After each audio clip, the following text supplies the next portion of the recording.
All right, what's up? Welcome in. Chris Clark, Wes Mitchell, GC Live, Wednesday episode of the show. Plenty to get to.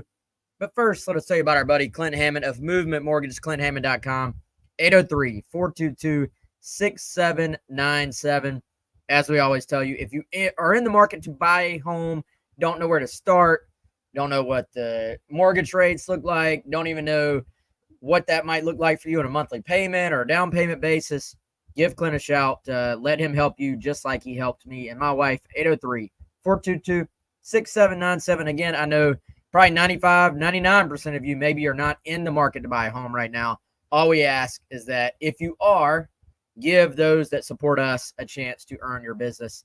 And Clint, not only a supporter here of the show, but a great Gamecock as well. What's up to everybody already there in the chat?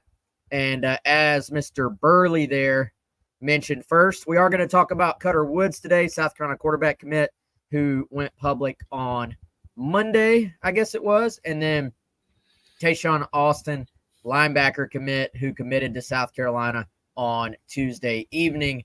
Two latest pledges to South Carolina publicly. And then, of course, Chris, we will get briefly into the decommitment of 2026 quarterback Landon Duckworth. And we actually have what's up, Taeshawn? We have Taeshawn Austin himself joining us there in the chat on Twitter. Congrats on your commitment, man. Hey, we should get Taeshawn on here as a guest. I agree. Answer back if you want to join us, man. But so Chris, let's start in the order it happened. Cutter Woods, kind of a quick recruitment here, you would say. Cutter was committed to Wake Forest, as we know, did not yet have the offer from South Carolina, does the 7-on-7 in front of Dal Loggins, the staff, all those things, and was able to take the official visit this past weekend and then just very quickly flipped on Monday. We talked to him earlier this week, and really it was just a matter of it was a good fit, chance to play for your home state, and it felt to me, Chris, like there wasn't really a whole heck of a lot more else to it in terms of that decision. Yeah, once this thing got going, Wes, with the offer, it happened quite quickly. And, it was a situation where with this being an in-state guy, obviously there was familiarity between these two parties, right? Cutter Woods has been on campus at South Carolina before for a camp. For some reason, Wes, I can't recall if it was 2023 or 2022 when he camped at South Carolina. He did one of the individual camps, just worked out as a quarterback. But then he was back this summer for the 7-on-7 tournament with his Westside High School team. You even rewind to the end of the 2023 high school football season, the state championship game. Cutter Woods and Westside, they won the state title at the 4A level. First state championship for Westside since 1969, if I'm not mistaken, and played South Florence in the state title game. And so on the sidelines was Dal Loggins and other members of the South Carolina coaching staff. So, obviously at that time, it was just a situation where they're out there watching ball. They're checking out Cutter. They're checking out, Amari Adams from South Florence and some other guys. So it was just something you kind of didn't think too much of at the time. Fast forward to the spring. Ryan Montgomery, South Carolina, he was a guy that they were pursuing. He commits to Georgia. Cutter does not have an offer yet, commits to Wake.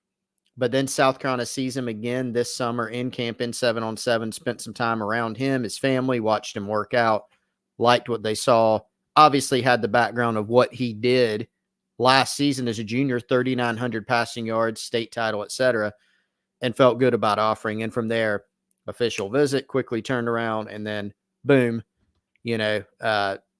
flips his commitment shortly thereafter. And I think, Wes, once the official visit got set and actually happened, we were picking up some info that made it seem like this was a likely addition to the class.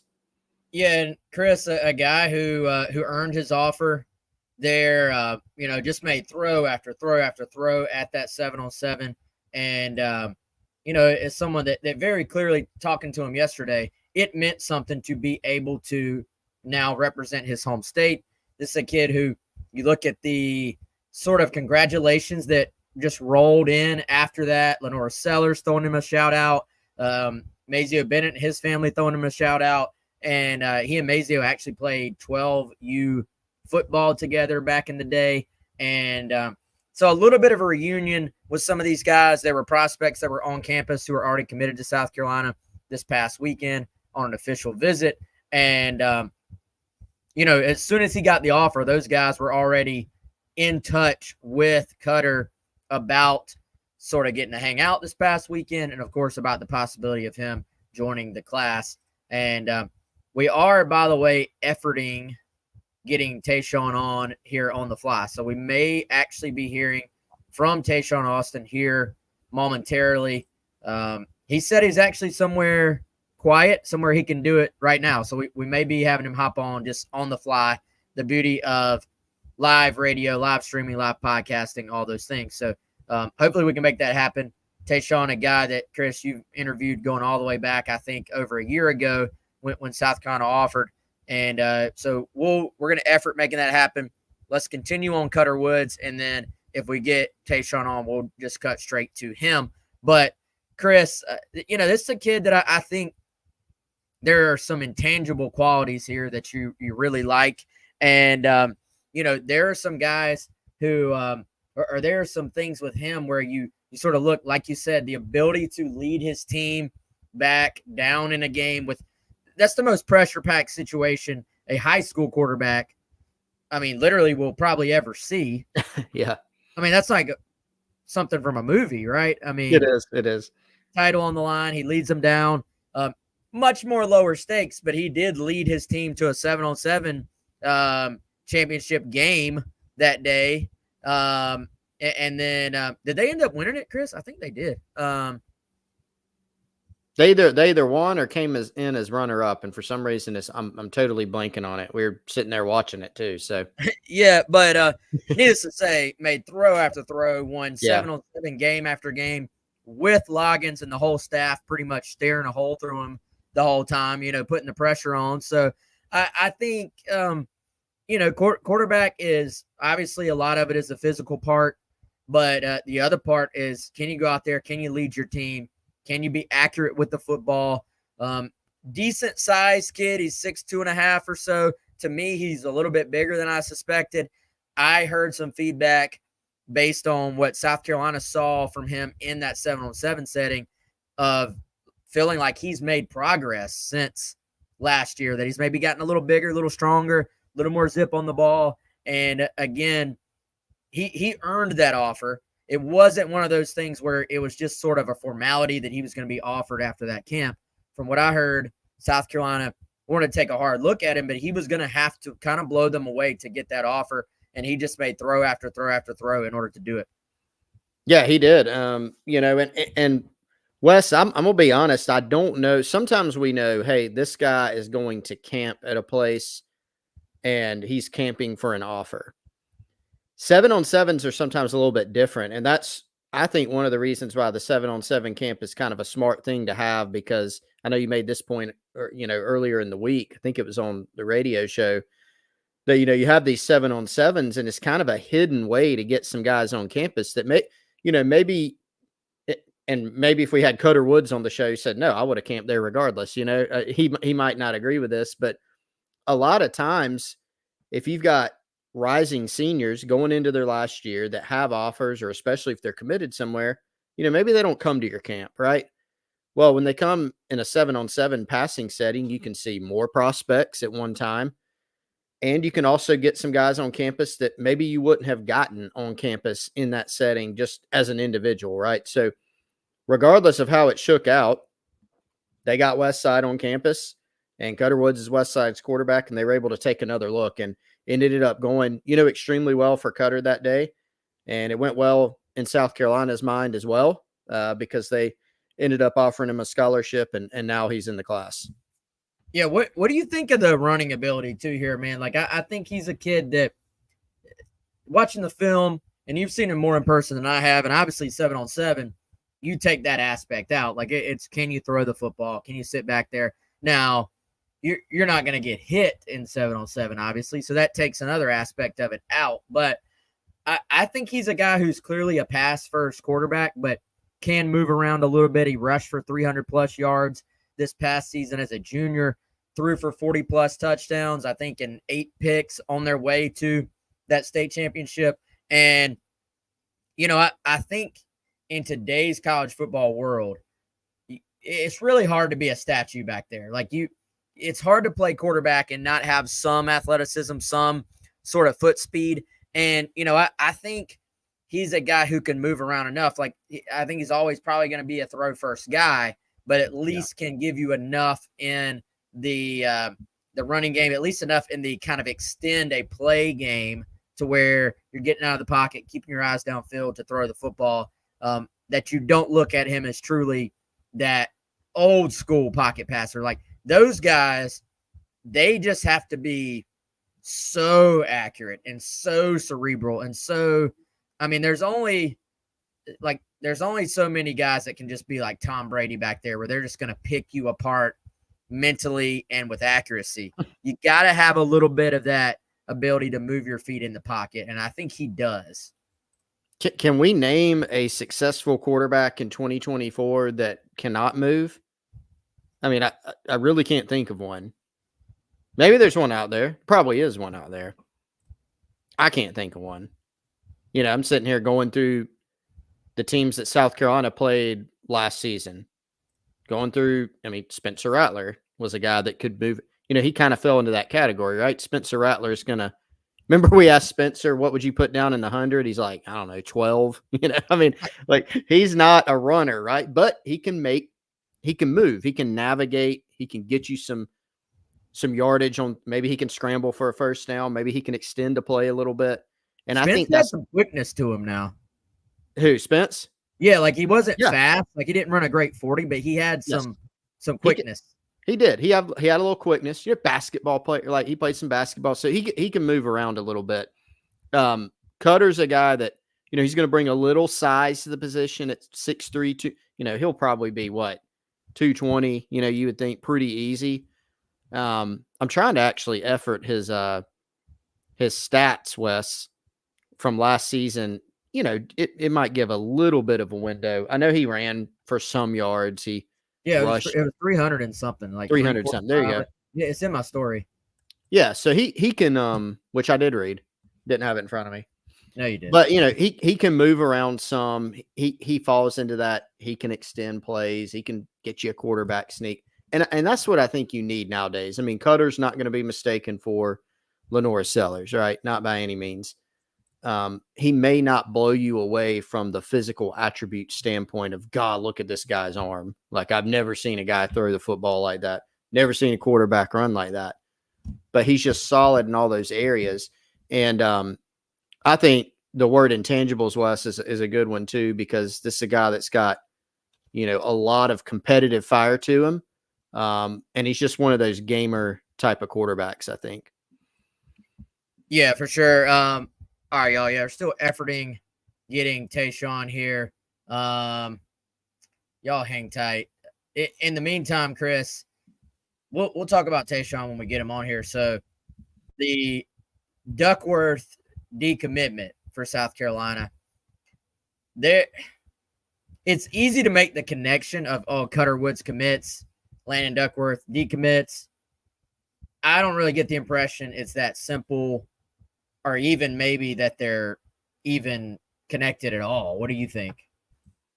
Yeah, I can't see them being connected. Especially, man, in the transfer portal era, you don't really see a lot of, they're stacked at my position. You see less of that, you really do, particularly at quarterback. If a school signs a big time quarterback like a Sellers, does that scare off certain guys? Maybe. But you just know if a guy's not guys have options now, right? You have options as a guy if you're committing to a school. The other guys on the roster have options. If you can go in and beat somebody out, they can leave. So I tend to think the timing is just what the timing was. Cutter Woods is not even in Duckworth's class. He's a year ahead. I don't think there's any reason for Duckworth to look around and say, oh, they took another quarterback. There was never a scenario where South Carolina wasn't going to try, if they could get one, to sign a 2025 quarterback. I think the timing just worked out that way. And it's much more about, for Landon Duckworth, kind of just not being a surprise that he backed off this commitment anyway. He committed last August. He has not. This is not a guy that's been to campus 10 or 15 times, Wes. He's visited campus, a couple times, 3 times. Jody Wright, who recruited him, had the ties to Jackson, Alabama, where Duckworth is from, is no longer on staff. Now the head coach at Murray State. Good luck to Jody this year. So just some different things going on there. And then Duckworth continued picking up other offers. So when this one happened, you could look at it and go, man, is that one really going to stick? And I think it was kind of a question. All right, I think we actually got Taeshawn. I think we got our technical difficulties worked out there. Let's bring him in now. Taeshawn, what's up, man? By the way, you're live on our podcast right now, so just be aware of that. Appreciate you hopping on. And how does it feel like to wake up the next day knowing that you committed and you're officially a Gamecock now, man? It feels good. I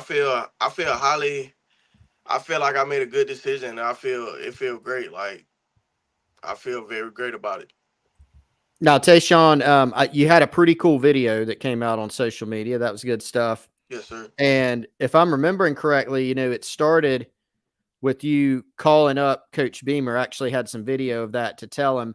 I don't think we heard Beamer's reaction, though, on the other end of the video. So I know he sent out his welcome home tweet after you called him. But what was his reaction on the phone, since we couldn't see it? How did he take it? I mean, his reaction was amazing. He was so excited, and he was like, "Oh my God!" Like he was surprised. He was excited. I mean, it was out there a 707 camp.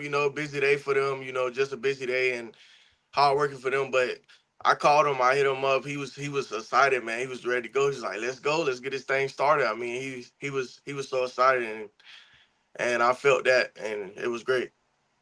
Taeshawn, so when we were putting together our articles, sort of getting ready for you to maybe commit, I kind of always go back and read the prior articles. And it seemed like you had visited South Carolina many times before. There were already like several articles on Gamecock Central of you talking about prior visits and stuff like that. And I don't think I realized this, but so was South Carolina your truly like literal first offer back like last May, like over a year ago? Like did Coach Clayton White just get in on you like before everybody else, kind of, or can you take us back to like over a year ago when they first started recruiting you? So Coach White came up to my school one day and he saw me. We talked. Like he really liked my film. He was like, "Yeah, this dude, he's gonna be a great player and he's a great guy. He looked like, you feel me, a great guy." And like at that time, he was like he ready. Like we already built that connection right there and there. I came back to the office and my coach said he offered me a scholarship. It was like, "Yeah, we got to get this guy. He gonna be great." And it started all right there. Yes, sir. And it was a great moment in time right there. So it's really when we connected to that bond and got that bond right there. So it was great. So throughout that sort of full year where it seemed like South Carolina really prioritized you, it always felt like you had high interest in South Carolina. At what point during like all that, like, were you always secretly like, "Oh, I'm probably going to end up at South Carolina," or was it more just like, "Well, I like them, but I want to just kind of see all my options"? How, like, you know what I'm saying? Like in your head, at what point did it sort of morph from like, "Oh, I kind of like them," to like, "Oh man, this is where I'm going to be"? I don't know. I had some moments where, like, yeah, I feel like I had some moments when back then when I was getting like recruited highly by them. I had some moments like, yeah, I feel like this home, like this is home. I even called my mom one day and I was like, "Mom, like I really like South Carolina and how they treat me and the environment in South Carolina and just how the coaching staff move and they is a good coaching staff and Beamer, he a great head coach." So I was telling my mom like, "Yeah, Mom, I'm probably ready to commit." And she was like, "You sure?" She was like, "If you feel like that, if you feel like you're ready and you feel like it's school for you and where you belong, just do that." But then like I was like, "I'm gonna just wait a little bit, Mom." I changed my mind that night. I was like, "I'm gonna just wait, Mom," because because he was just telling me to call him up and stuff like that. But then I waited. But now, it's an amazing time, and I'm a Gamecock, and I love it. So it's Taeshawn, I was actually looking up some of your stats on Max Preps, and I made a little interesting discovery here that I don't think I knew this. So is this right that you play football, basketball, and baseball? Is that right? yes, sir. Yeah, I'm a four-sport athlete. Yes, sir. What's the fourth? Baseball, basketball, football. Baseball, basketball, foot. Oh, track. I run track. Okay, all right. So run through baseball. You were listed. This might not be right, but it might be on Max Preps. They got you as an outfielder and a Yeah, catcher. Is that right? yeah. I'm an outfield catcher and first base. Okay. Yeah, I play a little bit of everything. I play catcher, outfield, and first base, but mainly I was playing first base this season and a little bit in the outfield. So I played some catcher too, but I had my times at there. But it was good. Tell us about track. What do what events? You got any times for us? Anything like that you can share? Um, track. I ran the 4x1. I ran the 4x1 and the 100. So really track, I didn't like. I ain't continue it because I got a little too big. I ain't gonna lie. I was like, yeah, track. Yeah, I ain't gonna lie. So I really ain't played this year. Like for my junior year, I really ain't. Yeah, so yeah, I got a little bit too big. Then yeah, that's about it. But then I ran like my sophomore year, I ran like 11.6. So I did when I was little, I was killing it. Yeah, I don't feel like 100, got too long. But yeah, it was yeah, track. It was good. So that's a good segue. You and I have been DMing a little bit about your weight. Yeah. I'm trying to get that on 3 profile updated, by the way, man. So Yes, sir. for those who don't know, if you go to his on 3 profile, I think it says maybe 202, still 204, Yeah, something like yeah, that. 204, yeah. That was from like 2022, I think. So that was a couple of years ago. And also you're listed as an edge guy, which I know I watch your film. You do pass rush off the edge in high school quite a bit.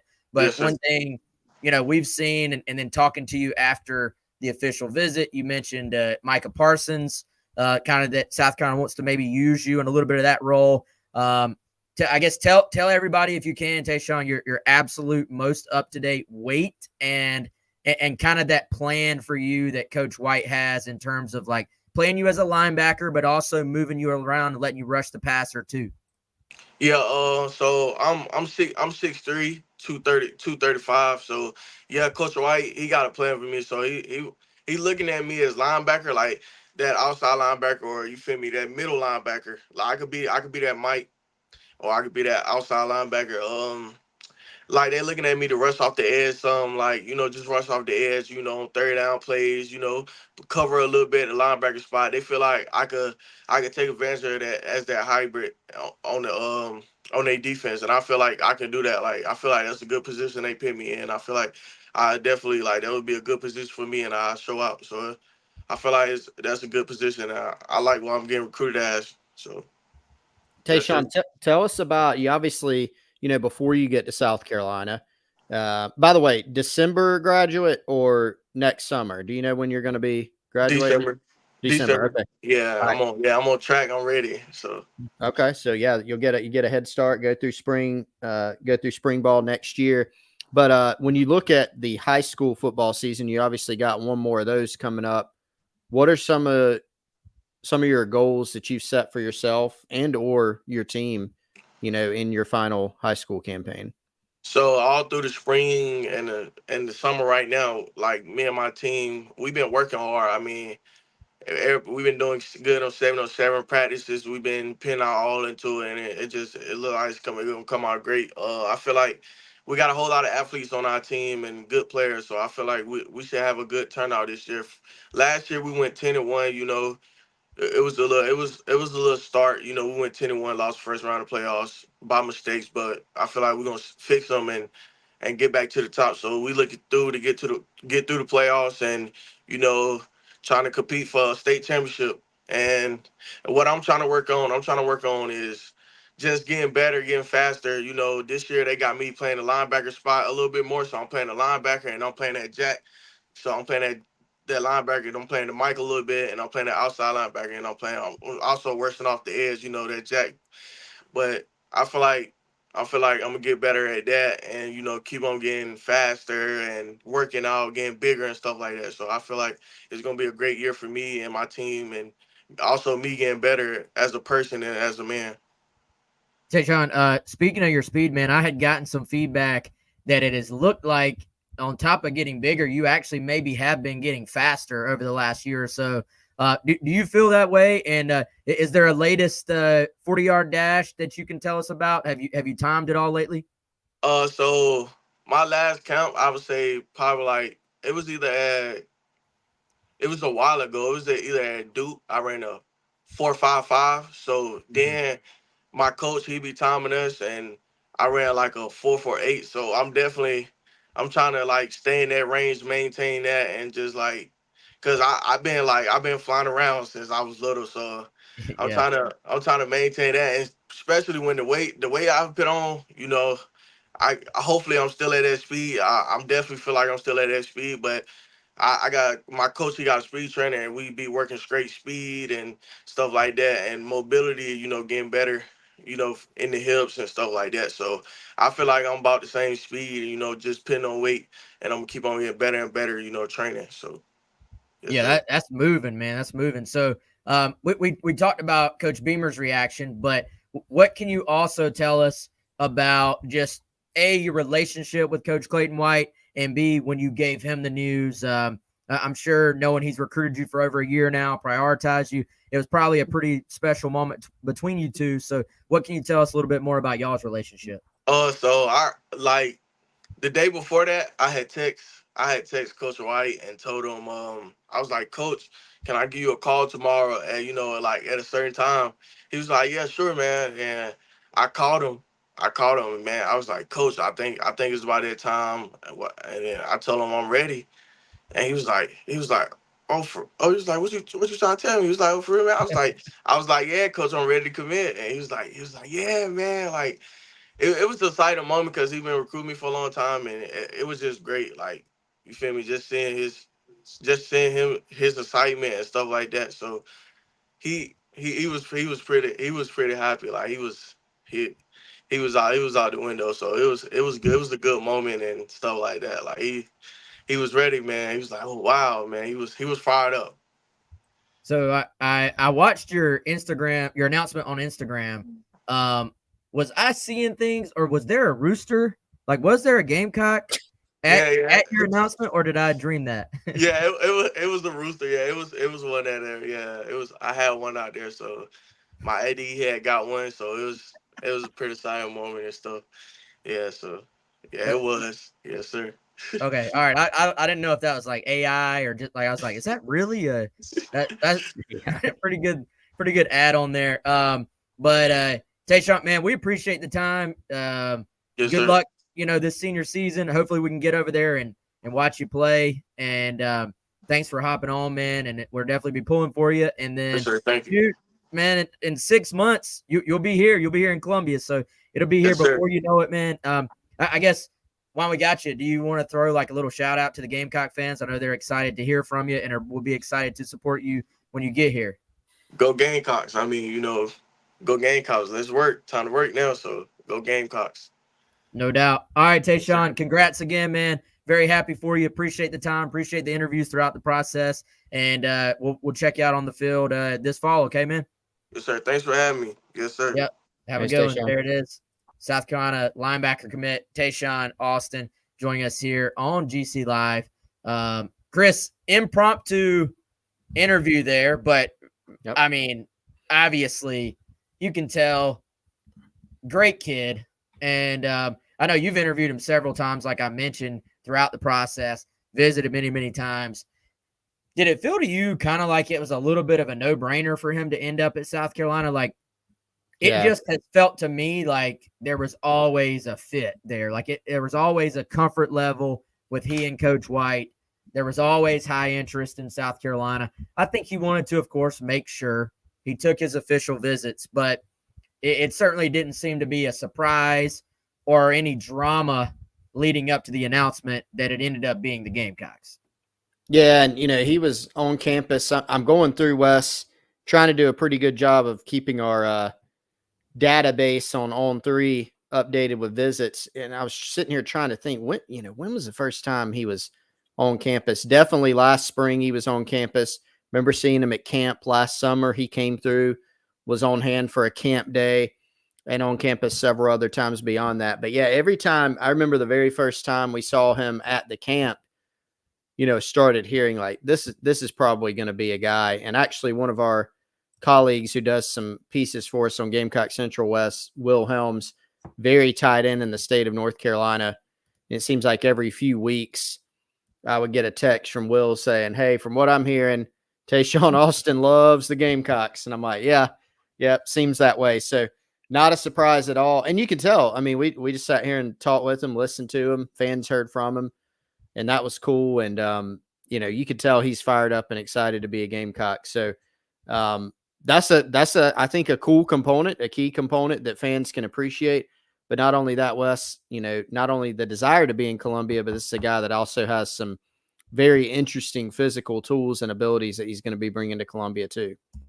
Yeah. And Hendersonville really like right across the border out of South Carolina, like not too far. That's not an area I feel like you see South Carolina recruit a ton, but interesting there in terms of trying to break back into the state of North Carolina, Chris. And that's a place, yep. the state in general. Now you have receiver and Brian Rowe committed. You of course have Austin committed.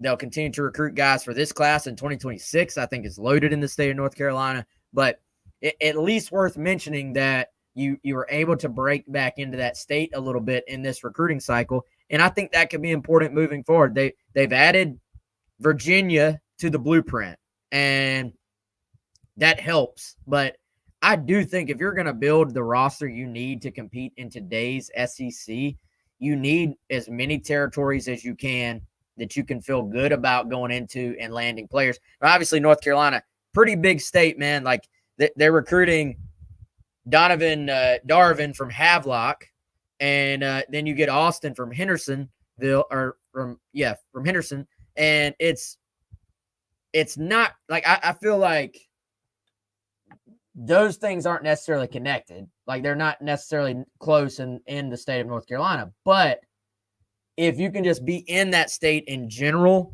and not just let UNC and NC State lock it down completely, and Duke for that matter, they're putting their head in there too, that can be helpful. Yeah, no doubt. I mean, this has been a point of contention, emphasis for Gamecock fans for a while, is what is going on in the state of North Carolina, right? Because they think back to the Gamecock football rosters of the past and how some of the best players in school history have been from the state of North Carolina. And also, not only that, it's literally a state above, and it's a place that not just in Charlotte, in Eastern North Carolina and, Asheville, sometimes, different areas of North Carolina have talent. And it's kind of, you're sitting there going, all right, why has South Carolina gone several recruiting classes without signing a guy from North Carolina? It's just kind of weird. And we talked about this when Brian Rowe committed, Wes. First high school guy that South Carolina had gotten committed, as long as Brian Rowe signs, which we think he will, since the 21 class when they got Nick Barrett out of North Carolina. I mean, that is wild. That's literally a few classes. And it was something that was kind of hard to put your finger on. I think North Carolina's emergence in putting more of a border around the state. NC State's done a pretty good job in state. Duke has come along here and there with some recruits. And then, your typical Southeast powers are also going to try to recruit in the state of North Carolina. But really just no reason why South Carolina can't do better in that state. And maybe in this 25 class, and then we know in 2026 there are several guys from North Carolina, maybe that pays off and you start to see some more guys than we have in the past few cycles. Yeah, for sure. And I will say, correct myself, scratch what I said about being close to South Carolina, not quite as close as I thought it was, but still an area in general with the entire state. Like you said, Chris, not just in Charlotte. Like there are players throughout the state of North Carolina that can be helpful if you're South Carolina. So I think for them, something where you want to continue to mine that state and see if you can in this case, an early offer. So you get in first, you get in early, you build those relationships, and it can pay off. And Chris, this one felt kind of traditional too, in that it was like a traditional recruiting win for Carolina. You never heard, I didn't hear any like NIL talk. It was more just relationship, comfort level, and really a lot of it, I think, was how they plan to use him, which interesting to confirm from him personally. 6'3", 235, has run a 4.55 40 in a camp setting, has run as low as a 4.48 from his coaches, and it is a guy who I think it appears has the speed on top of the size that you're looking for and that South Carolina is looking for throughout their kind of multiple linebacker spots within this scheme. Yeah, I mean, you look at the size and the athleticism and the versatility. Very interesting for Taeshawn Alston. And we were kind of going through this earlier on the radio show, Wes. I mean, you look at the defensive class as a whole, it is loaded up with guys that, are long and athletic. You look at the DB class, I see if South Carolina can hold on to Shamari Earls and what happens there, but he's in there. Chris Hatfield, linebacker, defensive line. They've got big, long guys, and certainly not a class that you look around and go, man, they're kind of lacking for size defensively. They have a lot of big, long guys in the class. And so, all linebacker is going to be an important spot. You were talking about this earlier. You look at what they lose, might lose your top, 4 guys there. Some guys that have played a lot of football that bring athleticism, size, versatility. You're going to need some guys to step up, and some of that's going to be from the young guys on your roster already, maybe the portal, who knows, but also you're going to need to recruit some guys that can step in and give you some snaps next year. Yeah, and those snaps will be there, man. And I think very important that you were able to bring in, a J.R. Johnson, a Wendell Gregory in this last cycle, and that you have a couple of guys you can go ahead and get in the scheme and can start to develop them both physically and within what you're trying to do within the defensive scheme. But still, past them, man, there's a lot of snaps to be had. So if you're a freshman coming in, JUCO transfer, haven't really heard as much as far as South Carolina being involved with those guys, but even a potential transfer, there's going to be a chance for you to come in and potentially play. And, with some of these guys, I think you look particularly at the size that Austin is at now, and you look at the size that A.J. Holloway, the Buford, Georgia commitment, both those guys are kind of SEC ready at linebacker in terms of size. Now, there's still a heck of a lot of other things that go into can you play early, but in terms of the size and the physicality, both those guys already there.